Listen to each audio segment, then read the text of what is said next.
તાપી જિલ્લામાં 78મા સ્વતંત્રતા દિવસની ધામધૂમપૂર્વક ઉજવણી કરવામાં આવી હતી। રાજ્યકક્ષાના મંત્રી મુકેશ પટેલની અધ્યક્ષતામાં ધ્વજ ફરકાવી ઉજવણી કરાઈ।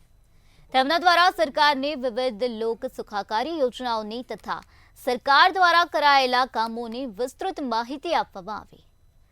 સ્વતંત્રતા દિનના આ પ્રસંગે ધારાસભ્ય, જિલ્લા પ્રમુખ, જિલ્લા પંચાયત પ્રમુખની પ્રેરક ઉપસ્થિતિમાં સરકારી અધિકારીઓ ઉપસ્થિત રહ્યા। આજે દેશના વડાપ્રધાન નરેન્દ્રભાઈ મોદી સાહેબ લાલ કિલ્લા પરથી જ્યારે ધ્વજ લહેરાવ્યો ત્યારે આજે ગુજરાતના તાપી જિલ્લા ખાતે આજે જિલ્લા કક્ષાનો આજે ઉજવણી કરવામાં આવી છે। ત્યારે ખૂબ લોકો ઉત્સાહ સાથે આ તિરંગાને સલામી આપવા માટે જોડાયા હતા। દેશના વડાપ્રધાન નરેન્દ્રભાઈ મોદી છે હર ઘર તિરંગા આપણે જોઈએ છીએ, દરેક લોકોએ દરેક ઘરે ઘરે પોતાનો તિરંગો લહેરાવ્યો છે।